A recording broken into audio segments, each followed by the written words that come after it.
बिस्मिल्लाहिर्रहमानिर्रहीम। आज़ाद कश्मीर के नए वज़ीर आज़म जनाब बैरिस्टर सैयद इफ्तिखार गिलानी जनाब मुंतखब हो गए और जनाब उनके मुकाबले में सरदार मुख्तार ख़ान जनाब पीपल्स पार्टी के जो उम्मीदवार थे जिनको उनके अगेंस्ट पिच किया गया था, उन्होंने उतनी तादाद में वोट नहीं लिए जितनी तादाद में जनाब बैरिस्टर सैयद इफ्तिखार गिलानी जो कि वज़ीर आज़म मुंतखब हुए हैं और जिनकी ओथ टेकिंग सेरेमनी जो है वो हो चुकी और वो वज़ीर आज़म आज़ाद कश्मीर बन चुके।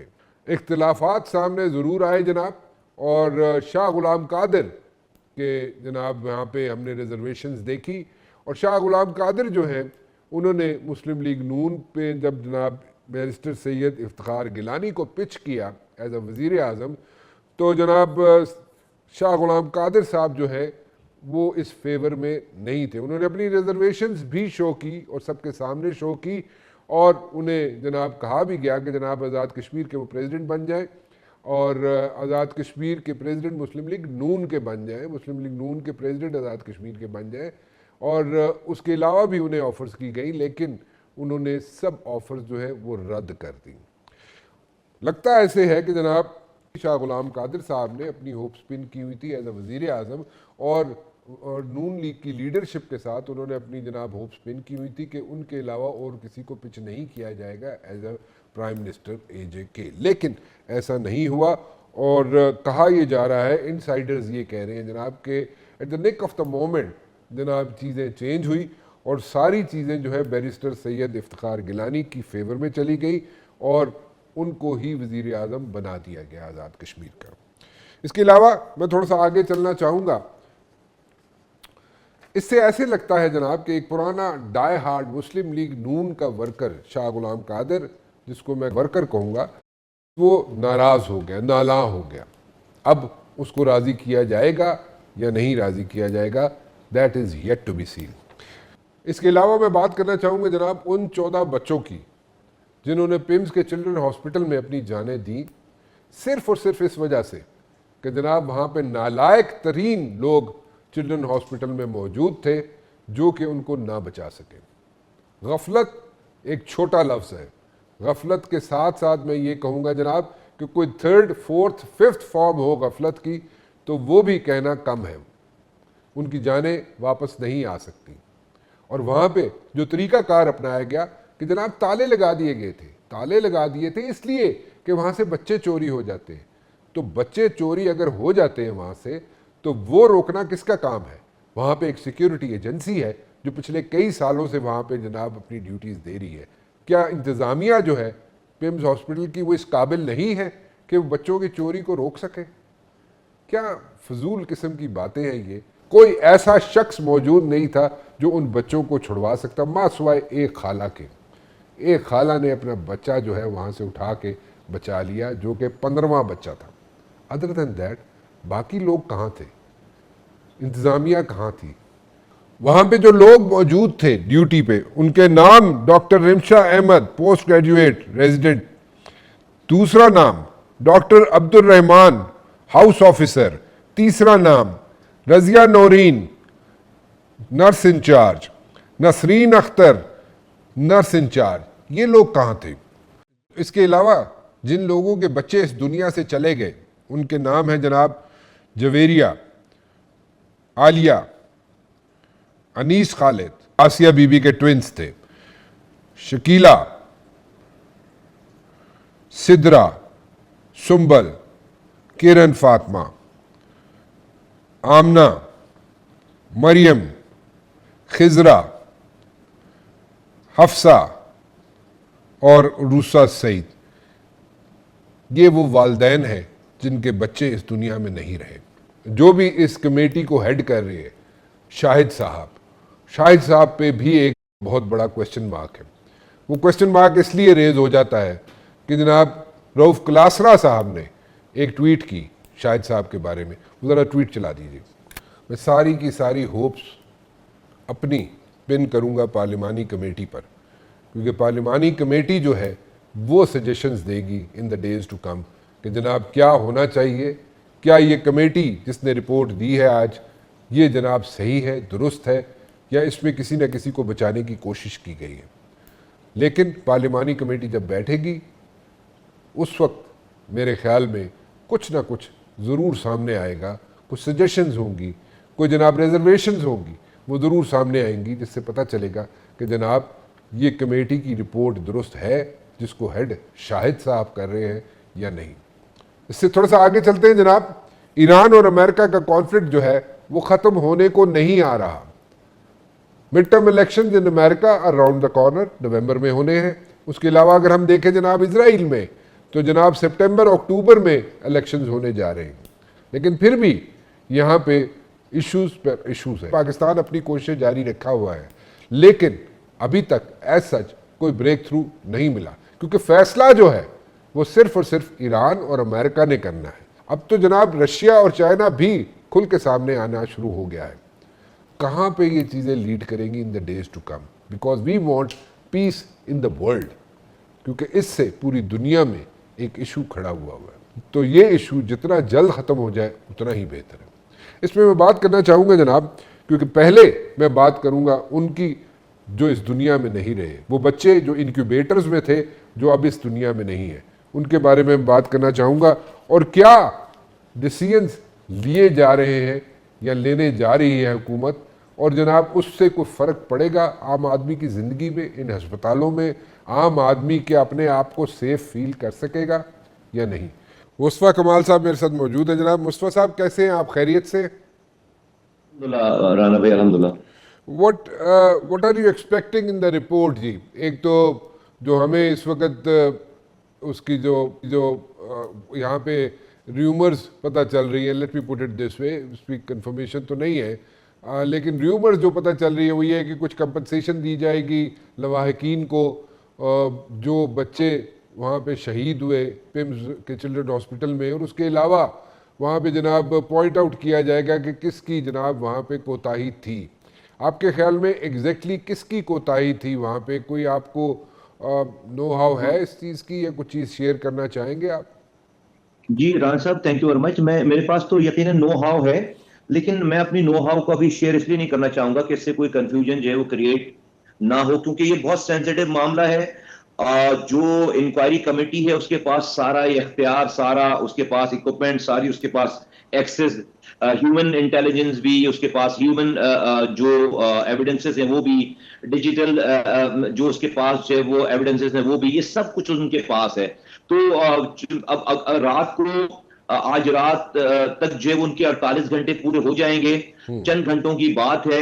मैं अपनी स्पेक्यूलेशंस करके किसी भी सही चीज को खराब या उसको खतरे में डालना नहीं चाहता। मैं चाहता हूं कि बहुत ही प्योर किस्म की जो ये इंक्वायरी होकर किसी भी एम्बिग्विटी और स्पेकुलेशन से बालातर होकर एक ऐसी चीज सामने आए जो कि बिल्कुल फैक्ट्स पर मुनहसर हो, और जिससे न कि सिर्फ जो है वो कल्प्रिट्स का तयन हो, गलती जिस जहां जहां हुई है, और उसके साथ साथ आगे इस तरह के हादसा को कैसे रोका जा सकता है, उसके ऊपर भी जो है मैं चाहता हूं कि मुझे वाज़ेह हमें एक गाइडलाइन मिले। तो मैं बहुत ही आजीज़ से आपसे रिक्वेस्ट करूंगा कि मैं इस वाली बात के ऊपर एट दिस मोमेंट मैं कमेंट करना या इसके ऊपर स्पेकुलेशन करना, अपनी फर्दर मालूमात ऐड करना मैं नहीं चाहूंगा कि उस रिपोर्ट में क्या आ रहा है। मेरे जी फेयर इनफ, ठीक है, बिल्कुल ठीक है, आपने दुरुस्त बात है आपकी। थोड़ा सा हमें बताइएगा कि जो दूसरा हॉस्पिटल है पोली क्लिनिक, उसमें आप क्या कोई इकदाम उठाने जा रहे हैं? वहाँ पे सुना है आपने कोई मेयर्स लिए हैं अभी, और उसमें भी आपने you have put your foot down, और आप चाह रहे हैं कि वहाँ पे भी जनाब एक हंगामी बुनियादों पे प्रिकॉशनरी मेयर्स लिए जाएं, और वहाँ पे भी ऐसे कोई हालात अगर है या कोई कोताही आपको नज़र आ रही है, उसमें भी आज आपने कोई फैसले किए हैं। What exactly are you going for those decisions जी? वो तो शेयर कर सकेंगे आप? जी, ministry has ordered all the installation जो कि फेडरल गवर्नमेंट की है, इस्लामाबाद, आईजेके, एजेके और जीबी में जितने भी छोटे बड़े हमारे पास बीएचयूज हैं और ये जितने टर्शरी केयर हॉस्पिटल हैं, इन सब की जो है वो बिल्कुल हमने ऑर्डर किया है कि इसकी इंस्पेक्शन हो और टीमें जाएं और वो उस तमाम चीजों का एक ऑडिट करे, और ऑडिट करके उसकी डेफिशिएंसीज को आइडेंटिफाई करे, और वे फॉरवर्ड जो है वो क्या क्या चीजें उसके ऊपर होनी है वो सजेस्ट करे अनदर 48 आवर्स में। ये हमने ये हमने ऑर्डर किया है आज। अच्छा अच्छा, कुछ हॉस्पिटल्स, प्राइवेट हॉस्पिटल्स की बात कर रहा हूँ मैं, और कुछ प्राइवेट हॉस्पिटल्स ऐसे हैं जो कि इस्लामाबाद हेल्थ रेगुलेटरी अथॉरिटी से हर साल अपने रिन्यूअल नहीं कराते। सो उसके बारे में क्या करेंगे आप? ये सारे डिपार्टमेंट है जो कि Islamabad health care regulatory authority कहते हैं उसको, उसी का काम है इवन के जिस सरकारी अस्पतालों को भी रेगुलेट करना और उनको उनको उनको आके बताना और उनको उनके ऊपर उनकी नोटिस इशू करना, और प्राइवेट भी सारा इस्लामाबाद के अंदर भी जो कुछ है उसका एक बोर्ड है। और उस बोर्ड वो बोर्ड वो डिसीजन मेकिंग है, वो बोर्ड सीईओ लगाता है। मैं कैपेसिटी में उसको रिक्वेस्ट कर सकता हूं, उसको उसको बोल सकता हूं। हमारे पास एग्जीक्यूशन की कोई अथॉरिटी नहीं है। तो एक तो जो बोर्ड के जिम्मेदारान हैं वो उसको उनसे ये वाली बात की जानी चाहिए। लेकिन वही तो मैं आपको सिर्फ कागज वाली बात, हमने क्या किया था कि हमने आज से 4 महीने 5 महीने पहले की बात है कि हमने उसके सीईओ को इनसे बोर्ड से कह के नया सीईओ लगवाया था। जो पहले वाला सीईओ काम नहीं कर रहा था, there was nothing in Islamabad. हमने उसके बाद और फिर इसी तरह से एक एमएनए पीटीआई के हैं, उनकी डॉक्टर साहब की जो है कमेटी की रिपोर्ट आई थी, उसके बाद मैंने ये फैसले लिए थे और उसके बाद मैंने ये सीईओ लेकर आया था मैं गिलगित बल्तिस्तान से एक बहुत अच्छे ऑफिसर को। लेकिन अनफॉर्चुनेटली पिछले 15 दिन पहले उस सीईओ को आई मीन बहुत अच्छा काम कर रहे थे वो, उसने पूरा उठा दिया था इस रेगुलेटरी अथॉरिटी को, उसको जो है वो हटा दिया गया है मेरी मर्जी के बगैर। तो और वो डेफिनेटली कागजों पे उनको ये इख्तियार है शायद। तो हम प्राइम मिनिस्टर को इस वाली बात का जब इल्म हुआ तो वो इस वाली बात से काफी जो है वो नाला है, और उन्होंने कुछ हिदायतें दी हैं लॉ मिनिस्टर को, और वो अब हम इंशाअल्लाह ताला करने जा रहे हैं। तो इस्लामाबाद रेगुलेटरी अथॉरिटी को बहुत और स्ट्रेंथन होना है, और उसका जो काम है उसको बहुत ज्यादा एनहांस होना है। एट दिस मोमेंट वो अंडर यूटिलाइज्ड है और अपनी कैपेसिटी से बहुत कम काम कर रही है, बहुत कम उसके ऊपर जो है वो अपने उसके रिसोर्स इस्तेमाल कर रही है। लेकिन ये पिछले 7-8 महीनों में जो कुछ भी उसने किया है, माजी में उसकी कोई उसका कंपैरिजन नहीं है। लेकिन मैं अपनी सारी कामों से जो ये कर रहे हैं उससे मुतमईन नहीं हूं। अभी बहुत काम उसने और अपने आप को बढ़ाना है। तो आइए चारे के हवाले से तो मैं फिलहाल ये कह सकता हूं। मतलब फिर इसी बात पे आऊँगा, जो प्राइवेट हॉस्पिटल्स हर साल अपना लाइसेंस रिन्यू नहीं करवाते या जो एसओपीज दिए हुए हैं उनको अगर वो फॉलो नहीं करते तो उनके बारे में क्या किया जा सकता है, क्या करेंगे आप? नहीं, वो बिल्कुल उनको बंद किया जा सकता है, उनको फाइन किया जा सकता है। एक्ट में, IHRA के एक्ट में ये सारी शिकें, सारी चीजें मौजूद हैं। अगर वो कोई ओबे नहीं कर रहा IHRA के ऑर्डर को और कंप्लाई नहीं कर रहा, not up to the mark नहीं है, सेटिस्फैक्टरी नहीं है, तो वो उनको शो कॉजेज इशू हो सकते हैं, उनको फाइन किया जा सकता है, उनके लाइसेंस को कैंसिल किया जा सकता है, उसको सील किया जा सकता है। अच्छा मुस्तफा साहब, आपने जिक्र किया फ्लोर ऑफ द हाउस में कि आप ये कह रहे थे कि जनाब हर चीज़ की कीमत बढ़ चुकी है, चाहे बिजली हो, चाहे गैस हो, चाहे पेट्रोल हो, और लेकिन उसके साथ साथ अगर देखा जाए तो लाइफ सेविंग ड्रग्स जो हैं उनकी कीमतें नहीं बढ़ी हैं सच। तो वो कीमतें कौन सी ऐसी अद्वियात हैं जिनको आपने कीमतें बढ़ने नहीं दी या कीमतें बढ़ाने जा रहे हैं आप? देखिए, मैं जिस तनाजुर में बात कर रहा था आपको मैं एक्सप्लेन कर देता हूं कि क्या बात हो रही थी असेंबली में। असेंबली में ये बात हो रही थी कि लाइफ सेविंग ड्रग्स जो है वो मार्केट से शॉर्ट हो गए। उसका मुझसे जवाब पूछा जा रहा था, तो मैंने बताया कि प्राइसिंग के हवाले से दो दो कैटेगरीज होती हैं दवाओं की। एक को आप कहते हैं फिक्सेशन, और एक को कहते हैं आप हार्डशिप केसेस।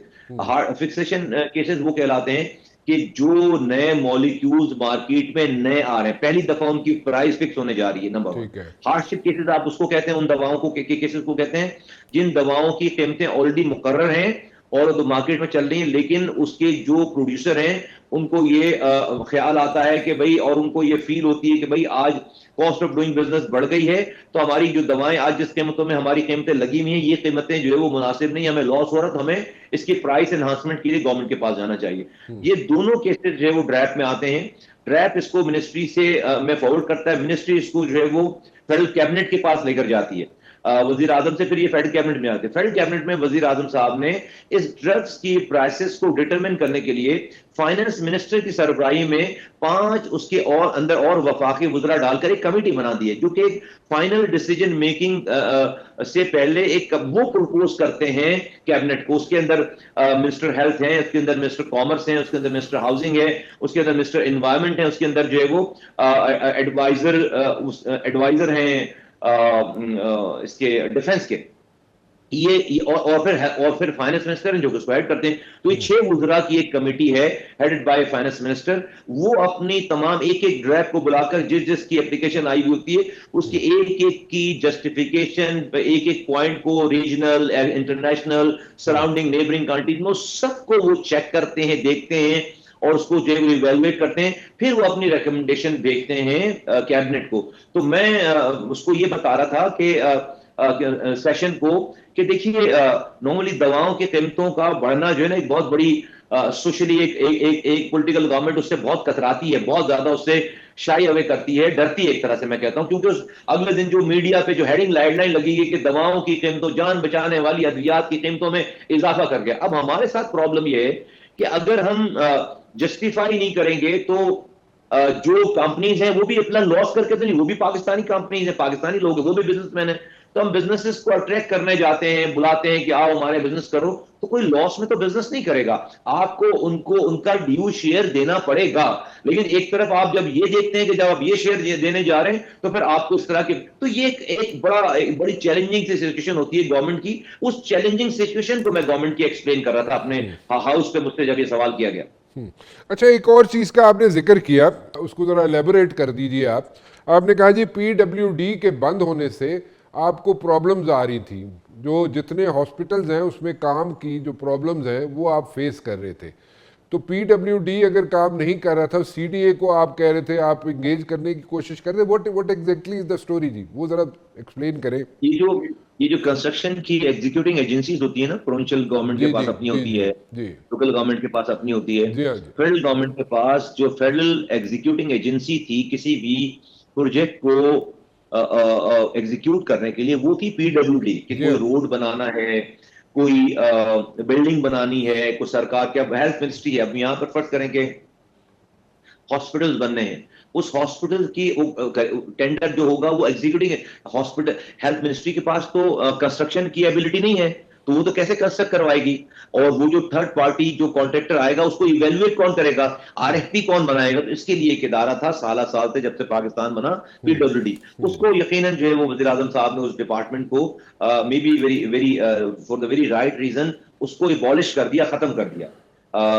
जब वो खत्म हुआ है तो उसके बाद से जो प्रोजेक्ट्स जो है वो चल रहे थे, और मैं सिर्फ अगर हेल्थ की बात करूं तो हेल्थ में जो प्रोजेक्ट्स उनके पास थे, अब उसके आगे की कोई सुनवाई नहीं थी कि अब उस प्रोजेक्ट को कौन करेगा, अब उस कंस्ट्रक्शन को कौन करेगा। और आगे जो प्रोजेक्ट्स आ रहे हैं, अब हमें हॉस्पिटल में कंस्ट्रक्शन करवानी है, डक्टिंग करवानी है, एक्वेक सिस्टम जो है वो एचवेक सिस्टम चेंज करवाना है, ये कौन करेगा। There was no clarity. तो इस्लामाबाद ने बड़ी मिन्नतें करके जो है वो सीडीए को रिक्वेस्ट किया कि भाई आप इसकी एग्जीक्यूटिव एजेंसी बने। उनके पास डेफिनेटली कैपेसिटी नहीं है इतनी कि वो ये सारी चीजों को उस तरह से कर सकें, क्योंकि उन्होंने इस तरह का काम बहुत लिमिटेड पोजीशन में सारा कुछ किया है। तो ये एक इस वक्त जो है वो फेडरल गवर्नमेंट को एक इम्पेडिमेंट ये आया हुआ है, ये एक रुकावट आई, इसको मैं एक्सप्लेन कर रहा हूं।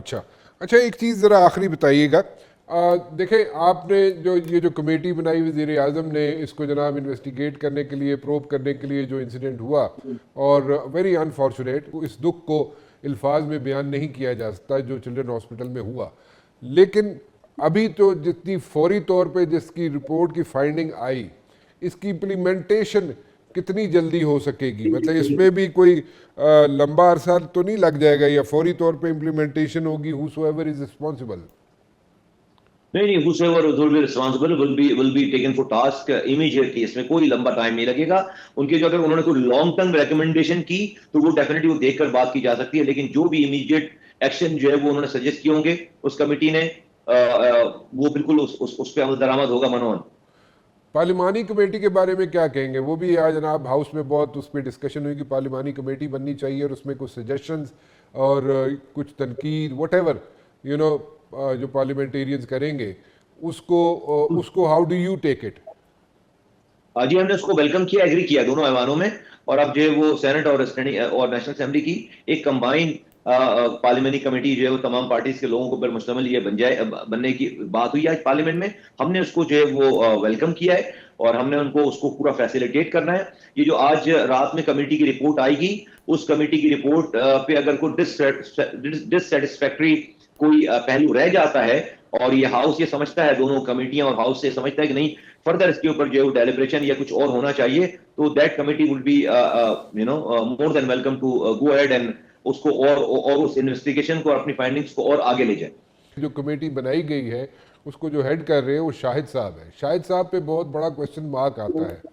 सो उस कमेटी की फाइंडिंग को फिर कैसे पार्लिमानी कमेटी उसको कैसे लेगी, क्योंकि देखें एक बंदा जिसको सरबराह बनाया गया कमेटी का, उस पर बहुत बड़ा क्वेश्चन मार्क है। Well not to my knowledge, मुझे तो अब तक जितना फीडबैक आया है, शायद मैं उनको पर्सनली नहीं जानता हूँ, शाहिद साहब के बारे में जितना फीडबैक आया है वो ये आया कि वो बहुत ही अपराइट आदमी है और उनका पूरा कैरियर जो है इसी तरह का है, और वो जो है वो कोई सिफारिश नहीं सुनते और वो मेरिट पे फैसले किए हैं, उनकी लेगेसी काम उनकी इस तरह की है। मेरे पास तो अभी तक का यही फीडबैक है। ये मेरे लिए पहली दफा मैं आपसे सुन रहा हूँ कि उनके ऊपर कोई क्वेश्चन मार्क है। आज पूरे ऐवानों में, दोनों ऐवानों में कहीं पे भी उनकी इस पर्सनैलिटी के ऊपर दोनों तरफ से भी कोई क्वेश्चन नहीं उठा या कोई ऐसी बात नहीं हुई है। तो मैं समझता हूं कि लेट्स सी कि उनकी कमेटी जो है जिसके वो चेयर हैं, अपने लोगों के साथ किस तरह की फाइंडिंग्स बाहर आती हैं और क्या उसके जो है वो हदोखाल हैं, उसको उस रिपोर्ट को देखने के बाद ही उस पर फैसला किया जा सकता है, बात की जा सकती है। Thank you very much for talking to us जी। बहुत बड़ा सानिया जी, पिम्स के चिल्ड्रन हॉस्पिटल में 14 बच्चे इंक्यूबेटर्स में जो इस दुनिया में नहीं रहे, और जिस तरीके से वो इस दुनिया से गए, मैं उनकी डिटेल में नहीं जाना चाहता, और कमेटी की रिपोर्ट जो भी आती है उसको मनोमन अगर तस्लीम कर लिया जाए बहुत अच्छा है। लेकिन मैं सारी होप्स अपनी पिन करके बैठा हूँ जनाब पार्लिमानी कमेटी पे। हम चलते हैं एक ब्रेक की तरफ, और ब्रेक के बाद जब हम वापस आएंगे तो हमारे साथ मौजूद होंगे डॉक्टर अमजद, जो कि एग्जीक्यूटिव डायरेक्टर रह चुके हैं पिम्स हॉस्पिटल के। उनसे इनपुट लेना बहुत ज़रूरी है, क्योंकि डॉक्टर अमजद का जो एक्सपीरियंस है, एडमिनिस्ट्रेटिव एक्सपीरियंस भी बहुत ज़्यादा है। एक छोटी सी ब्रेक के बाद डॉक्टर अमजद महमूद मेरे साथ मौजूद हैं, एग्जीक्यूटिव डायरेक्टर रह चुके हैं पिम्स के। डॉक्टर साहब कैसे हैं आप, खैरियत से?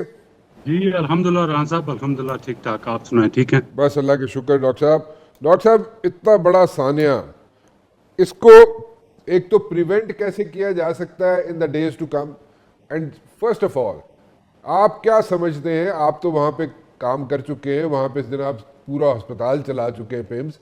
सो आपके ख्याल में हु इज़ रिस्पॉन्सिबल? रिपोर्टें छोटे हम बाद में देखते रहेंगे।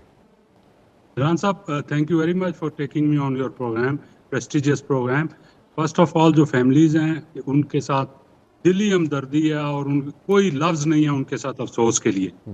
आपने जो क्वेश्चन किया, आपने स्ट्रेट फॉरवर्ड है कि प्रिवेंट कैसे किया जाए। अगर right person at the right place हो, लोग मेरिट पे लगें, और जो रेगुलेटरी, जैसे आपको पैमरा कंट्रोल करता है, हमारे भी इस्लामाबाद में एक IHRA है, इस्लामाबाद हेल्थ रेगुलेटरी अथॉरिटी। अगर वो इसका प्रॉपरली लाइसेंसिंग करते और प्रॉपरली जो ईयरली उसका होता है विजिट और अपने चेकलिस्ट देखते, तो ये कभी भी ना होता। और दूसरा ये है कि मैंने जो कहा मेरिट पे राइट पर्सन, क्लिनिशियंस का क्या काम है? डायरेक्टर MCH जो है वो गायनेकोलॉजिस्ट है। आप इस्लामाबाद में रहते हैं, आपको अंदाजा है कि वो सुबह ऑपरेशन करते हैं, मरीज देखते हैं, शाम को क्लिनिक पे, उन्होंने अस्पताल का राउंड ही नहीं करते। तो जब कोई एडमिन का आदमी ये राउंड करता है तो एक चेकलिस्ट होती है, वो चेकलिस्ट लोग देखते हैं कि यार ये आज ये फलां चीज़ है। अगले राउंड में वो देखते हैं कि वो कोई बल्ब फ्यूज था या कोई मशीन खराब थी या कोई डिफेक्ट था किसी बिल्डिंग में। उनके जब एक एग्जीक्यूटिव डायरेक्टर एडमिन का विजिट करता है ना, उसके साथ एक टीम होती है, इलेक्ट्रिकल टीम होती है, सुई गैस वालों की टीम होती है, मेंटेनेंस वालों की टीम होती है। वो हर चीज़ देख के और एक ओवरऑल जो उन्होंने देखा होता है उसको उसके बाद एग्जीक्यूटिव डायरेक्टर देख के वो पॉइंट आउट करता है कि यार ये चीज़ें ये मैं नेक्स्ट टाइम आऊँ ठीक हुई हूँ। तो इसलिए ये जब सिफारशी लोग होंगे और जब आउट ऑफ मेरिट लोग होंगे और राइट बंदे राइट जगह पे नहीं होंगे तो यही होगा। आपने आप कहा कि उसके बचाया कैसे जा सकता है, उसका सिर्फ एक ही तरीका है कि लोगों की, यहाँ एक इमरजेंसी डिजास्टर प्लान है पिम्स में, हर हॉस्पिटल का इमरजेंसी डिजास्टर प्लान होता है। उसमें ये लिखा होता है कि वार्ड बॉय ने क्या करना है, नर्स ने क्या करना है, डॉक्टर ने क्या करना है, सिक्योरिटी वाले ने क्या करना है। इन राइटिंग पर होता है कि अगर कोई इमरजेंसी, कोई डिजास्टर हो जाए, इवन बिल्डिंग कोलैप्स कर जाए, किसकी क्या ड्यूटी है, इंजीनियर ने क्या करना है, किसने बच्चे निकालने हैं, अगर चिल्ड्रन हॉस्पिटल में हो गया तो कहाँ पेशेंट शिफ्ट करने हैं, MCH में, अगर MCH में हो गया तो कहाँ शिफ्ट करने हैं, एक चेक लिस्ट होती है वो, और वो अल्हम्दुलिल्लाह वो मैंने बनवाई थी और वो पिम्स में मौजूद है। अब उसका सेकंड पार्ट है ट्रेनिंग। हमने ट्रेनिंग कराई उस वक्त के स्टाफ को, वो ट्रेंड स्टाफ था। हमने अर्थक्वेक भुगता, अर्थक्वेक में इस 800 बेड के हॉस्पिटल को 2400 बेड के हॉस्पिटल में कन्वर्ट किया। ओपीडीज में भी हमने बेड लगाए। अब भी जो मसला है कि जो वहाँ सिक्योरिटी कंपनी है उनका स्टाफ नहीं है ट्रेंड, वो पिछले 12 साल से लगे हुए हैं, उनके पास पता नहीं क्या गिदड़ सिंगी है कि वो उन्हीं को कॉन्ट्रैक्ट मिलता है, ना उनका स्टाफ ट्रेंड है। अगर वो जो बाहर सिक्योरिटी वाला खड़ा था तो वो ट्रेंड होता ना राना साहब, तो वो उसे इमीडिएटली वो ऑक्सीजन जहां से आ रही थी वो ऑक्सीजन की चाबी बंद करनी चाहिए थी ताकि ऑक्सीजन ना आए, वो जो इनक्यूबेटर्स में उसी वक्त वो रुक जाए तो आग ज्यादा फैले ना। तो यही है हमारे यहाँ, बस जब मेरिट पे लोग नहीं होंगे तो यही होगा। डॉक्टर साहब, जब इंक्यूबेटर में कोई बच्चा होता है तो इंक्यूबेटर में अगर ऑक्सीजन आप कह रहे हैं बंद कर दी जाए तो फिर वो सरवाइव कैसे करेगा जब उसको ऑक्सीजन नहीं मिलेगी? राना साहब, ऑक्सीजन एक एडिशनल चीज होती है।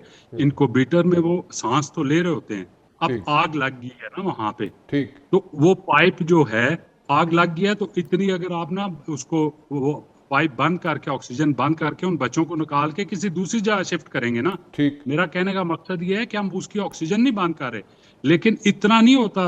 वो वेंटिलेटर पे होते हैं पेशेंट जो वेंट के बगैर नहीं, इनक्यूबेटर में हम ऑक्सीजन दे रहे होते हैं, ठीक। वो अपना सांस ले रहे होते हैं। दिस इज एडिशनल ताकि वो सांस कंफर्टेबली ले सके। डॉक्टर साहब, इन दिस पर्टिकुलर केस, ये जो वाकया हुआ पिम्स में, चिल्ड्रन हॉस्पिटल में, इसमें जो सिलेंडर थे ऑक्सीजन के, ये किसी अलग जगह पे होने चाहिए या वहीं पे साथ होने चाहिए इंक्यूबेटर में? हाउ डज इट वर्क जी? रान साहब, ये जो सिलेंडर वाली है ना, दिस इज अ कंफ्यूजन। वो जो बात कर रहे हैं ना, मेरी इवन ईडीपिम से बात हुई है, वहाँ के एडमिन के लोगों से वो सिलेंडर बात कर रहे हैं जो आग बुझाने वाले ये रेड सिलेंडर होते हैं ना, वो उनकी बात कर रहे हैं कि हमने वो सिलेंडर इस्तेमाल किए हैं और तभी आग नहीं फैली। जो ऑक्सीजन सप्लाई है वो पिम्स में सिलेंडरों से नहीं है, वो सेंट्रल सप्लाई है। अच्छा। वो पाइप्स में आती है। अच्छा। तो इसलिए वो कंफ्यूजन है कि सिलेंडर वहां पड़े हुए थे, सिलेंडर वहां आग बुझाने वाले सिलेंडर थे। अच्छा डॉक्टर साहब, एक बात बताएं, ठीक है आपने मेरिट का जिक्र किया, मेरिट आप होना चाहिए, ठीक है, right person for the right job का भी आपने जिक्र किया, लेकिन डॉक्टर साहब ऐसा हो नहीं रहा। और आइंदा आने वाले दिनों में आपके ख्याल में जो भी आती है रिपोर्ट, और रिपोर्ट को तो मतलब कि हम उसको क्या, should we buy that report, whatever the report is coming? और वो भी जनाब एक ऐसा शख्स जो हेड बनाया गया है रिपोर्ट बनाने के लिए, शायद नाम है उसका, तो वो शायद तो ऑलरेडी जो है वो तो बहुत से चार्जेस फेस कर रहा है करप्शन के, तो वो उसको हम बाय करें उस रिपोर्ट को, what ever the report is? देखें, शायद ने वो रिपोर्ट नहीं बनानी, शायद ने तो उसको उसमें जो होंगे ना, जो एक्सपर्ट्स होंगे उन्होंने रिपोर्ट बनानी है। मसलन वहाँ इसमें जो डॉक्टर है कोई और एक्सपर्ट डालें, जो फायर वाले एक्सपर्ट्स हैं वो डालें, उन्होंने रिपोर्ट बना। इस रिपोर्ट के मैं ये इससे एक्सपेक्ट करता हूँ कि ये दो चीज़ें होनी चाहिए। एक तो जिनका कसूर है उन्हें पनिशमेंट होनी चाहिए, लेकिन उसका दूसरा एस्पेक्ट है कि इसे आइंदा कैसे प्रिवेंट किया जाए, बाकी एसओपीज बाकी हॉस्पिटल्स के लिए कैसे बनाए जाए। तो इसमें ये दो चीज़ें बड़ी इंपॉर्टेंट हैं कि उसमें एक फ्रेमवर्क दें कि आइंदा ये चेकलिस्ट होगी, ये चीज़ें होंगे, ये डिपार्टमेंट। उसमें सबसे ज़्यादा important role Islamabad health regulatory authority का है और उनको एक्टिव करें। वहाँ पे भी ऊपर चेयरमैन भी सिफारशी लगा हुआ है, उसका अपना कॉन्फ्लिक्ट ऑफ इंटरेस्ट है। आप इस्लामाबाद में रहते हैं, आपको पता है कौन चेयरमैन है। तो इसी तरह ये लोग जब ना सिफारिशों पे सियासी तौर पे लगेंगे तो ये यहाँ यही होगा। डॉक्टर साहब, एक थोड़ा सा इससे पिम से हट के एक सवाल है, क्योंकि आप आप एक यहाँ पे आपका एक्सपीरियंस बहुत ज़्यादा है, एडमिनिस्ट्रेटिव भी, डॉक्टर होने के अलावा भी। तो मैं ये जानना चाहता हूँ कि जितने प्राइवेट हॉस्पिटल्स हैं इस वक्त इस्लामाबाद में, मैं सिर्फ इस्लामाबाद की अगर मैं बात करूँ, तो उनके पास क्या वो लाइसेंसेस मौजूद हैं? ये मेरे से क्वेश्चन इसलिए मेरा नहीं ख्याल कि सबके पास मौजूद है, और अगर मौजूद भी है ना राना साहब, अगर इनके पास इन्होंने दिए हैं लाइसेंसेस। यहाँ कोई एक था, रात को मैं एक प्रोग्राम में हेल्थ मिनिस्टर को सुन रहा था कि उन्होंने बड़ा अच्छा लड़का कोई जहीम लगाया था, उसने कोई लाइसेंस दिए थे, और लेकिन वो भी इनको हेल्थ केयर अथॉरिटी वालों को अच्छा नहीं लगा, उसको भी निकाल दिया उन्होंने। अगर उनके पास लाइसेंस भी है ना तो वो हर साल रिन्यू होते हैं, और वो हर साल उनकी चेकलिस्ट विजिट के बाद वो चेकलिस्ट चेक की जाती है और रिन्यू होते हैं। और वो आपको पता है फिर रिन्यूअल कैसे होती है, और वो ये सारी चीज़ें अच्छा नहीं है कि मैं अब किसी को आई एम रिटायर्ड तो मैं किसी को ब्लेम करूं, लेकिन ये काम नहीं हो रहा और ये काम होना चाहिए जिससे ये अस्पताल इंप्रूव कर सकते हैं। ठीक है डॉक्टर साहब, thank you very much for talking to us जी। ब्रेक की तरफ चलते हैं जी। ब्रेक के बाद वापस आएंगे तो ज़रा इंटरनेशनल अफेयर्स पे हम बात कर लें, क्योंकि अमेरिका और ईरान का जो इशू है वो अभी तक सॉर्ट आउट नहीं हो रहा। इसमें मज़ीद मुमालिक जो है वो चिप इन कर रहे हैं, उसमें शामिल हो रहे हैं, और वो भी यहाँ पे अपनी अपनी आरा दे रहे हैं, स्टेटमेंट्स दे रहे हैं, including Russia and China. What is going to happen in the days to come, let's see. बात करेंगे हम जनाब, हमारे साथ मौजूद होंगी ब्रेक के बाद डॉक्टर हुमा बकाई साहिबा, और उसके बाद हमारे साथ मौजूद होंगे जनाब डॉक्टर अहमद सईद साहब, who is a maritime expert. एक ब्रेक के बाद डॉक्टर हुमा बकाई साहिबा मेरे साथ मौजूद हैं। डॉक्टर साहिबा, ईरान अमेरिका बड़ी ट्रिकी सिचुएशन है। कभी कोई नाराज़ हो जाता है, कभी कोई नाराज़ हो जाता है, कभी कोई एक बात नहीं मानता, कभी दूसरा बात नहीं मानता, और अब तो बीच में रशिया भी एज सच कूद पड़ा है। So what exactly do you see happening in the days to come जी? मेरे ख्याल है जी battle lines are being drawn, और आप नई स्ट्रेटेजिक अलायंसेस देख रहे हैं, और अब उसमें कोई आपको इपोलॉजिटिक एटीट्यूड नजर नहीं आता। फॉर एग्जांपल, जब अमेरिका ने ये फैसला किया कि जी शायद वॉर तो हमने एंड कर दी है और हम इकोनॉमिक फ्रंट पे ईरान को स्क्वीज करेंगे, तो जब वो पाबंदियां लगी तो उसको सिर्फ ईरान ने इकोनॉमिक टेररिज्म नहीं कहा, उसको चाइना ने भी अनजस्टिफाइड कहा, और फिर उसके बाद उसने कहा कि we will continue to buy oil from Iran, और हमें कोई रोक कर दिखाए। 50% ऑयल अपना चाइना जो है वो ईरान का 50% ऑयल खरीदता है, और उनकी शिप्स आ भी रही हैं और जा भी रही हैं, और इस ओपन डिफायंस का अब अमेरिका के पास कोई जवाब नहीं है। जहां तक supporting Iran behind close doors था या बिहाइंड बैटल लाइंस था, वहां भी आपको एक फ्रंट फुट पे रशिया भी नजर आता है, आपको फ्रंट फुट पे चाइना भी नजर आता है। तो जैसे मैंने आपसे गुजारिश की कि एक तो ये जो नई दुनिया 20वीं सदी में बन रही है उसमें मिडिल पावर्स का बहुत अहम किरदार हमें नजर आएगा, और फिर जो अमूमी तौर पे ख्याल किया जाता था कि डायरेक्टली कॉन्फ्रंट नहीं करेगा चाइना या रशिया अमेरिका को ऑन द बैटल फील्ड, लेकिन अपने इंटरेस्ट को प्रोटेक्ट करने के लिए वो एक स्टेप आगे जा सकता है। तो रशिया ने ये बात तो अब कह दी है कि अगर आपको चाहिए कि मैं फॉर्मली मीडिएट करूं in West Asia between Iran and Israel, तो मैं करूंगा, लेकिन उसके साथ साथ उसने ये भी कहा कि सबसे बड़ा स्पॉइलर जो है वो इजराइल है और उसे अमेरिका की पुष्टपनाही हासिल है। तो बड़े कैटेगोरिकल स्टेटमेंट्स हमने देखे हैं पिछले कोई 8 हफ्तों में। ईरान की तरफ से भी आए स्टेटमेंट्स कैटेगोरिकल, जहां उन्होंने कहा है कि we will not be browbeaten into submission और एन एग्रीमेंट, बट उससे ज़्यादा अहम बात यह है कि जो माशी स्ट्रैंगुलेशन एज अ स्ट्रैटेजी इस्तेमाल करने की अमेरिका बात कर रहा है, उसके लिए ओपन डिफायंस है। और तो क्या कहते हैं, cherry too on the cake is कि जो प्रेसिडेंट ट्रंप की रेटिंग्स हैं have been the lowest since he came into power.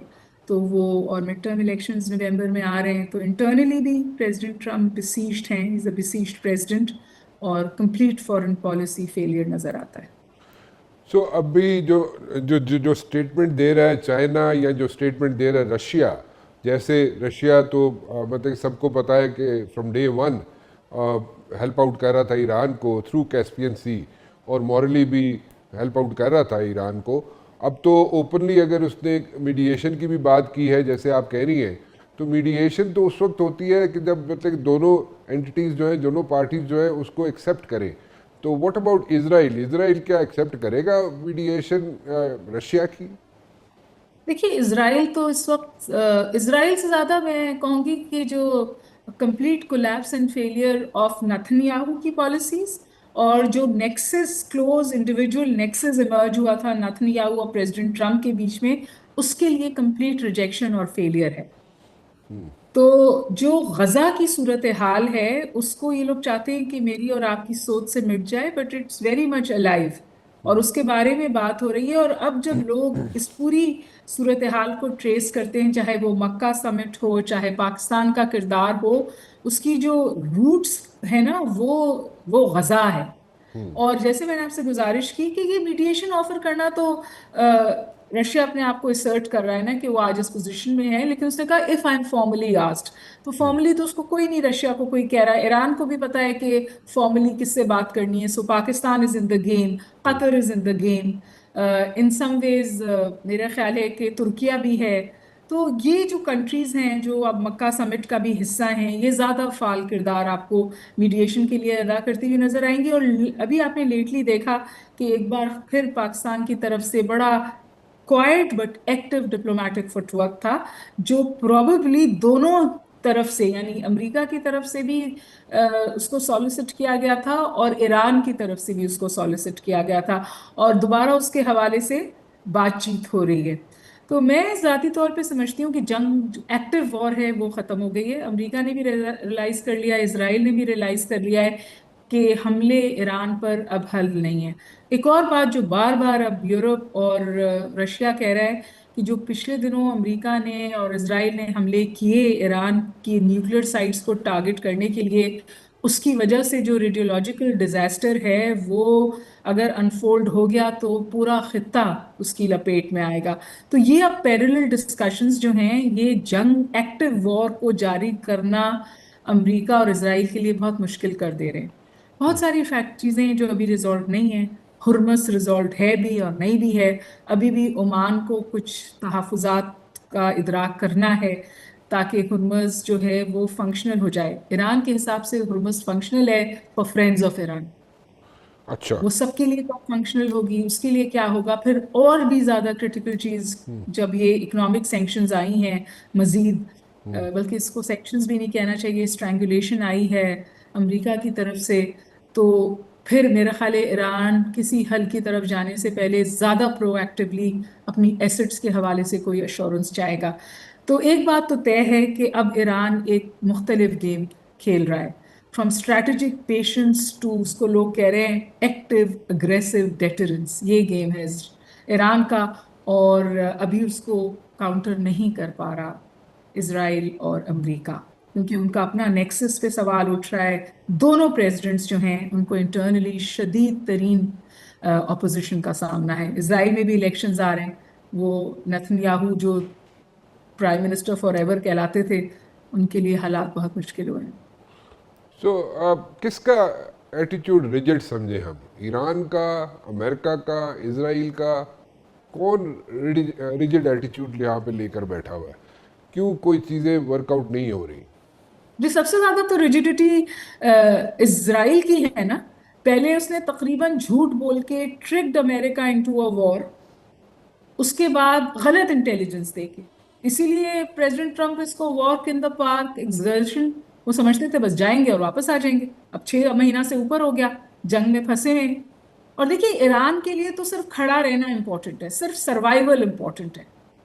Decisive defeat अब वो उसको नहीं दे सकते, ये अमेरिका को भी समझ में आ गया और इसराइल को भी समझ में आ गया। तो in some ways this is, अगर आप स्कोर बोर्ड देखेंगे तो this war has in some ways been won by Iran. बहुत नुकसान हुआ है ईरान का, ये बात प्रेसिडेंट ट्रम्प सही कहते हैं, इन्फ्लेशन रेट्स आए हैं, इकोनॉमिकली स्ट्रैंगुलेटेड है। लेकिन एक बात तो तय है कि वो ईरान की इस नई सो कॉल्ड रिजीम चेंज के प्रोजेक्ट में कंप्लीट फेलियर का शिकार है, क्योंकि जो नई रिजीम आई है वो ज्यादा सख्त है, वो डिफाइंट है, वो जवाब देने को तैयार है।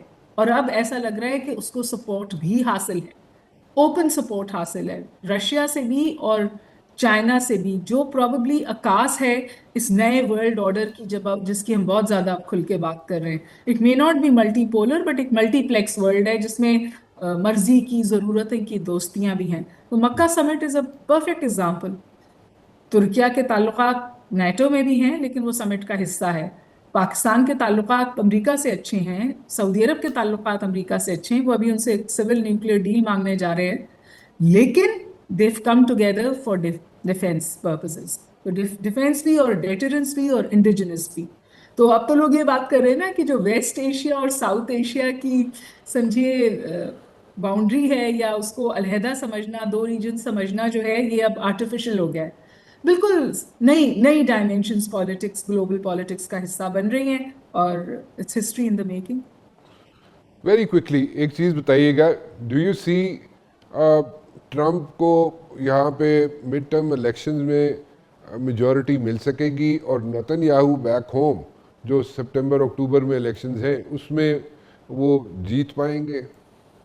I see both of them facing a very hard situation. और प्रेसिडेंट ट्रम्प के तो देखिए ना, अपने रिपब्लिकन्स जो हैं वो ऑलरेडी उनके बरखिलाफ हो चुके। उनका अपना वाइस प्रेसिडेंट अपने आप को उनकी हार्ड कोर पॉलिसी से अलहदा रखता है, ताकि he is a young man, ताकि वो वाइबल रहे आइंदा रिपब्लिकन सीट्स के लिए। तो प्रेसिडेंट ट्रम्प और उनकी रेटिंग्स इस वक्त 33% पे, बहुत नीचे, इससे ज़्यादा नीचे शायद पहले कभी नहीं थी। And Netanyahu also dragged Israel into a PR disaster. आज तक वो जवाब नहीं दे सके 7 अक्टूबर का जब अटैक हुआ था हमास की तरफ से उनके ऊपर। करप्शन चार्जेस हैं, तो जैसे ही वो पावर से हटते हैं उनके लिए तो जेल खाना है। तो मेरा ख्याल है कि बहुत, दोनों प्रेसिडेंट्स के लिए बहुत डिफिकल्ट सिचुएशन। बिल्कुल ठीक है, thank you very much for giving your input doctor साहबा, बहुत बहुत शुक्रिया। डॉक्टर अहमद सईद साहब से पूछ लेते हैं, जनाब हमारे साथ मौजूद है क्योंकि मेरी टाइम एक्सपर्ट है, और इस वक्त जो जंग है वो तो समुंदरों में लड़ी जा रही है, और बड़ा अरसा पहले इस बात का जिक्र होता रहा, लेकिन उस वक्त हम मानने के लिए तैयार नहीं थे। लेकिन एनीवेज डॉक्टर साहब, इस वक्त स्ट्रेट की क्या हालत है, क्या सिचुएशन है, what exactly is going on over there, one, and secondly मैं आपको इंटरप्ट नहीं करना चाहता और इसीलिए साथ ही दूसरा क्वेश्चन भी जोड़ देता हूँ, सिचुएशन क्या है ईरान की और अमेरिका की? ये दोनों रिजिड हैं और रिजिड एटीट्यूड रखे हुए हैं, या तो इन दोनों में से कोई ऐसा मुल्क है जो नहीं चाहता कि ये सारी चीज़ें वाइंड अप हो, ये जंग ये मुसल्लत हुई हुई है पूरी दुनिया पे, आई वुड से इसको वाइंड अप किया जा सके? कौन है ऐसा डॉक्टर साहब? जी, अस्सलाम वालेकुम, बहुत शुक्रिया आपका। तो पहली बात ये कि हम अगर बेंचमार्क 17 जून को बेसिकली उस बेंचमार्क से आगे चलें, तो जो अमेरिका, जैसे आपने कहा कि वो इससे, चूंकि ट्रम्प पे प्रेशर पड़ा इंटरनली कि ये तो सरेंडर कर दिया है, तो इस तरह के हवाले से वो बैकआउट कर गए, तो वहां से फिर ये मामलात खराब होना शुरू हुए। तो बहरहाल अभी दोबारा जो नेगोशिएशन में अभी चीफ ऑफ डिफेंस फोर्सेस का लास्ट विजिट हुआ है अगर हफ्ता पहले, तो वो इस हवाले से था कि वो जो 14 पॉइंट के ऊपर जो एक माहौल बना था उसको दोबारा वापस लाया जाए और उसके ऊपर बातचीत शुरू की जाए। और हमने बीच में आप ही के प्रोग्राम में 2-3 बातें की थी जो बाद में शायद बेहतर उसी तरीके से साबित हुई, और वो ये थी कि उसमें सबसे बड़ा मसले 2 ही थे कि उन 14 पॉइंट के ऊपर। एक तो ये है कि किस सीक्वेंस से अमल करना है, तो वो दोनों जानिब से अपना एक सीक्वेंस उनके मफादात के मुताबिक था। इसी तरीके से जो इसके अंदर गारंटीज और अश्योरेंस का मैकेनिज्म है वो मिसिंग था। तो उस हवाले से ईरान की हमेशा इसके ऊपर बहुत ज्यादा तहफुजात रहे। यही 2 चीजें जो है उसके अंदर आगे चल के फिर इसको सबोटाज करने में बहुत मैं कहता हूँ कि कलीदी किरदार इन चीजों ने अदा किया, और उसमें जो फोर्स इसमें प्ले करती रही टाइम एंड अगेन वो इजराइल था, क्योंकि इजराइल ने इन्हीं पैचेस के दरमियान में प्ले करते हुए उस बदएतमादी की फजा को और ज्यादा बढ़ाया, और उन तमाम चीजों पे जिसके ऊपर ईरान ने, जो अमेरिका ने गारंटीज दी थी वॉर को खत्म करने के हवाले से, वो उसने नहीं की। और वो हर दफा जब भी एक अच्छे मौके पे पहुंचते थे नेगोशिएशन, जहां पे ये लगता था कि शायद आज या कल ये मुआहदा जो है ना आगे और बेहतर तरफ जाएगा, तो उसी रात को या उससे अगले दिन नया अटैक हो जाता था। तो उस हवाले से तो ये बड़ा क्लैरिटी है दुनिया को भी कि इस सारे गेम के अंदर जो एक आप हमें मतलब स्पॉइलर का इस्तेमाल करते रहे, हमेशा इजराइल ही रहा है।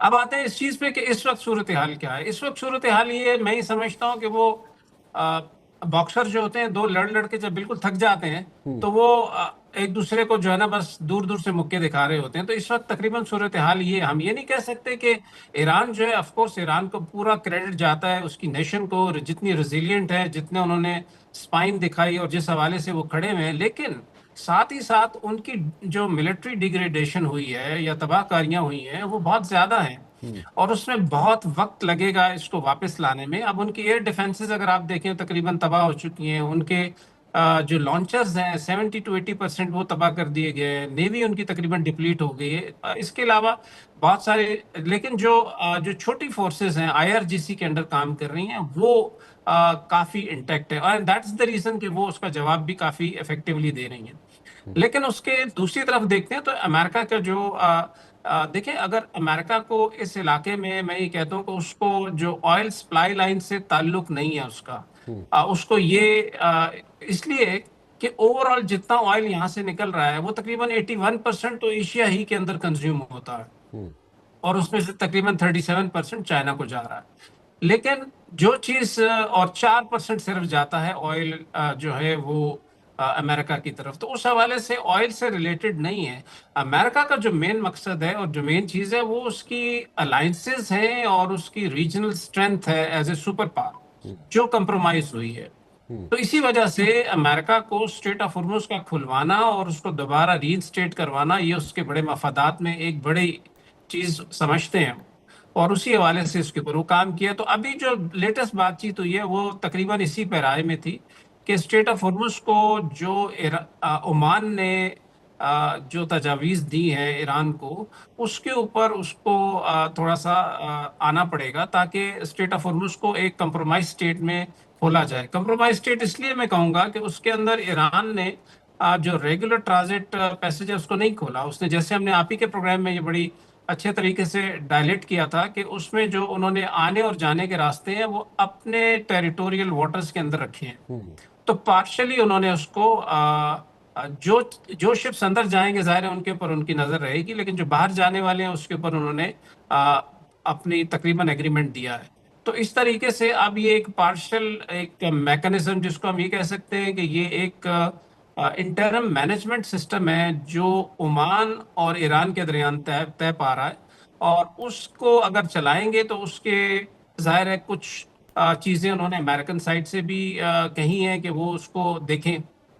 तो उसमें तीन बड़ी चीज़ें हैं जो कि डिबेट में आ रही है। एक तो ये है कि ईरान की पोर्ट्स का ब्लॉकेट जो है वो US ख़त्म करेगा, दूसरा ये है कि वो सैंक्शंस भी ख़त्म करेगा इनकी ऑयल एक्सपोर्ट्स के ऊपर, और तीसरा ये है कि उनके जो एसेट्स हैं वो अनफ्रीज करेगा। बाकी जो वॉर रेपरेशन चार्जेस हैं उसको किसी और तरीके से देखा जाएगा। तो फिलहाल इन 3 पॉइंट पे बातचीत को ज्यादा मरकूज किया गया है, और उसके अगेंस्ट ये जो मैनेज्ड स्टेट ऑफ हॉर्मुज को खोलना है और उसके अंदर उस पे टॉल नहीं लगाना है, ये 2-3 चीजें जो कि ईरान ने भी उसके ऊपर बात की है। तो मेरे ख्याल में आने वाले दिनों में अगर जैसे ये चीज हो जाती है तो इससे कम से कम ये जरूर होगा कि एक एतमाद साजी हो जाएगी, कुछ कॉन्फिडेंस बिल्डिंग मेजर्स डेवलप हो जाएंगे, और अमेरिका को भी अपने इंटरनल फ्रंट को पैसिफाई करने में, जो इलेक्शंस आ रहे हैं उसके हवाले से, उसको भी एक बेहतर स्पेस मिलेगी ईरान के साथ बैठ के फर्दर बात करने के लिए। जो ओमान ने जो ये सारी चीज़ें सामने रखी हैं, इसको क्या अमेरिका होल हार्टेडली एक्सेप्ट कर लेगा? देखिए, अमेरिका को इस वक्त होल हार्टेडली देखें, इनका चॉइस अभी नहीं है। मेरे ख्याल में चॉइसेस महदूद होते जा रहे हैं, ये अमेरिका को भी पता है, और ईरान भी अब वो ईरान नहीं है जो प्री वॉर ईरान था। ईरान को भी अपनी इस जोग्राफियाई जो उन्होंने अपनी स्ट्रेंथ को प्ले किया है, तो उस हवाले से देखें, अगर अमेरिका ईरान पे सैंक्शंस लगा रहा था तो दुनिया के ऊपर ईरान ने सैंक्शंस लगा दी स्टेट ऑफ हॉर्मुज को बंद करने से। तो देखें उसने कितना बड़ा इकदाम किया। तो इस हवाले से मेरे ख्याल में दोनों मुल्क अपनी इस वक्त की जो उनकी स्ट्रेंथ्स है उसको देखते हुए अमेरिका को इस तरफ आना पड़ेगा। कुछ गिव एंड टेक होता है, वर्ल्ड पॉलिटिक्स में ये चीजें चलती हैं, तो मेरे ख्याल में इस तरफ अमेरिका कुछ गिव एंड टेक करेगा। अच्छा, चलें, लेट्स सी जी। डॉक्टर साहब, thank you very much for talking to us, बहुत अच्छा। जाते जाते एक चीज़ यहाँ में मैं ज़रूर कहना चाहूँगा जनाब, कि जो MOU साइन हुआ था, जो कोशिशें की गई थी पाकिस्तान की तरफ से, और उसमें जो MOU में 14 पॉइंट्स थे उसको ज़ीरो इन किया गया था 5 पॉइंट्स पे, फिर उसके बाद जनाब 3 पॉइंट्स पे बात आके रुक गई थी। वही पॉइंट्स अगर दोबारा से दोनों पार्टीज़, क्योंकि देखें हम तो कोशिश कर सकते हैं, पाकिस्तान सिर्फ कोशिश कर सकता है, लेकिन मानना ना मानना दो मुल्कों के हाथ में है, ईरान और अमेरिका। ईरान और अमेरिका दोबारा से टेबल पर अगर बैठ जाए और उन्हीं 3 पॉइंट्स पे इनिशियली बातचीत शुरू कर दे, तो मेरे ख्याल में बहुत सी मुश्किलात जो है वो हल हो जाएंगी। फिलहाल राना मुबशिर को इजाज़त दीजिए, कल 8 बजे फिर हाजिर हूँगा। टिल देन, अल्लाह हाफिज़।